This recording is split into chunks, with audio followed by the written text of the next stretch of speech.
Bismillahirrahmanirrahim. Kalau membicarakan kelebihan orang lain kepada orang lain, tanda kita bersyukur punya pasangan seperti ini baik, asalkan tidak melebih-lebihkan.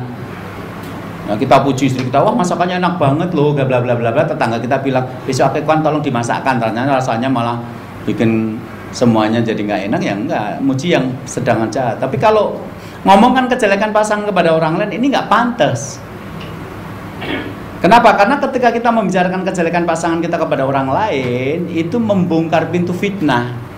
Nanti pada pembahasannya saya akan jelaskan bagaimana ketika istri Ismail itu menjelekkan kejelekan Ismail kepada Ibrahim yang waktu itu datang menjenguk dan dia tidak tahu kalau ini bapak mertuanya. Maka nasihat yang diberikan Ibrahim justru ceraikan istrimu kepada Ismail. Kenapa? Nggak patut seorang perempuan calon nabi, jadi Ismail nanti akan jadi nabi, sementara istrinya gampang menceritakan kejelekan suami kepada orang lain. Dan sebenarnya bukan kejelekan suami, tapi penyesalan dia karena hidupnya menderita gitu. Kemudian Ibrahim mengatakan, kalau begitu minta kepada suami untuk mengganti palang pintunya. Begitu Ismail datang, istrinya cerita, tadi ada bapak tua kesini, nitip salam buat kamu. Itu berarti bapakku kalau nitip salam itu. Terus dia minta apa? Minta kamu mengganti palang pintu. Ya udah, kamu berkemas, pulang ke rumah orang tuamu. Kenapa? Bapakku minta aku menceraikan kamu.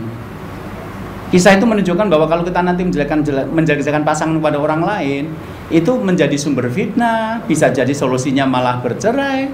Karena orang lain nggak terima, orang lain itu bisa jadi kakak ipar atau adik ipar nggak terima kalau saudaranya dijelek-jelekan seperti itu, gitu loh. Bisa jadi juga menjadi bahan gosip. Dan kadang-kadang orang lain kadang-kadang malah jadi nggak simpati, malah jengkel. Katanya suamimu jelek, tapi kok nambah anak lagi sehari dia. Makanya Indonesia itu makin jelek karena orang jelek berkembang biak gitu. Udah tahu suami jelek, punya anak lagi. Orang-orang jadi akhirnya bosen. Berapa banyak konsultan keluarga yang kemudian ada orang-orang tertentu ketika konsultan sudah tak blok, saya nggak mau dengar lagi dari dia. Ngapa? Bosen. Bertahun-tahun ceritanya mutar-mutar di situ, nggak berani mengambil sikap. Jadi ngomong hanya untuk menunjukkan agar dia diberi simpati karena dia menderita dalam rumah tangga. Tapi nanti kita kasih nasihat, nggak mau menjalani nasihat itu. Berapa waktu datang lagi sampai bertahun-tahun. Ada beberapa nama yang sudah saya blok, saya nggak mau ketemu orang ini lagi. Sudah cari penasihat yang saya nggak mau, bosan. Gitu. Jadi kalau membicarakan kelebihan istri di depan orang lain, suami dan orang lain, kalau istri suami kita nggak ngerti, baik-baik saja, tanda bahwa kita bersyukur punya itu seperti itu.